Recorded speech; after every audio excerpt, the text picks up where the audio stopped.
Good morning, it's Sean again with It's What Dads Do. This episode, we lost a good friend of ours, co-worker first, but then became good friend of ours. His name was Brian McNeil. He had many years in the industry. I met him 3 years ago when I started my job here, and he was sort of that unintended mentor. And he was probably 53, 55 years old. He has two kids, and we just had the wake and the funeral. It was very sad. It hit me harder than I thought it would, and I'm actually getting choked up now as I think about it. But I took my wife to the wake and the funeral. I wish I would have taken my kids, but I took my wife to the funeral. And even she teared up. She didn't even know him that well, but she heard me talk about him. So it got me thinking, what should the episode today be about? And one of the things that really struck me was his 21-year-old son had to get up and give a eulogy. I don't know how you would do that, being a 21-year-old kid, about your father, but he did. He did a great job. And then one of our co-workers, who'd been a friend with him for 20 years, actually got up and gave a eulogy, and he gave some really good insights. Both of them did. So some of those things I actually wrote down. One of them he uses at work is called Monday Motivation, and he sends it out to his team. He manages quite a few people, not my manager, but manages people I work with, and he calls it the Monday Motivation. And it was some sort of quote or some sort of video. The one that was funniest was a Navy captain or admiral, I forget, that told you to make your bed in the morning. I think we've all seen that. But every Monday, he would send out motivation. You could choose to watch it. You didn't watch them all. But some of those Mondays, you got up and went, damn, I don't feel like doing this today. You may watch that video.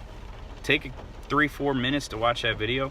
But it was the thought that he was helping you out during your day. It was a thoughtful way that he touched a lot of people. The second one is... So he was a shooter, he was a gambler, he did a lot of things well. He was a salesperson, he was a manager. But the quote from his son was, if you're going to do something, try to be the best at it. If you're going to try something new, try to be the best at it. And I'd love to instill that in my kids. I wish my kids would have heard that part. But it was pretty interesting. He mastered things he tried. He didn't try 100 different things. He tried 5, 10, 15, but throughout his life he mastered them, and he became a student of what he was doing. And it was a commitment to doing his absolute best and trying to become the best at it. It's pretty cool. That's great motivation right there. He was always an advocate for others. He would go out of his way if you did what you just told him and you committed to and followed through, and he would commit to you, to help you, to give you insights, to get you where you needed. So it was pretty impressive. Very, very impressive guy, and he touched a lot of people. But the other part of it that I realized is he's gone. I mean, I worked with him on a Friday, took him to a customer with mine that we're trying to win. And then Monday we were doing planning meetings in the office. He was there, and Tuesday was gone.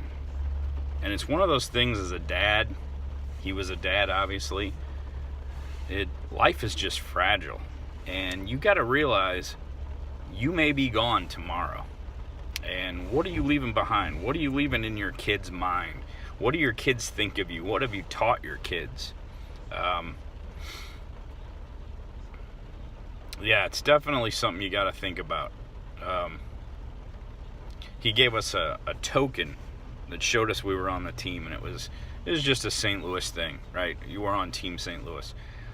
But it was that sort of bonding that you felt like you were part of him, but he was at a distance if you if you needed him. He was always there if you needed him. And as a dad, you got to do the same thing. Even when you're not there, if you're gone. So I'll show you something I gave my son. It's a card I hope he carries in his wallet. And it was kind of weird because it was talking about that someday I won't be there for you. But hopefully I've left a tradition behind. So anyway, cut this short because I'm breaking up. I'm sitting in Kansas City waiting for a business meeting.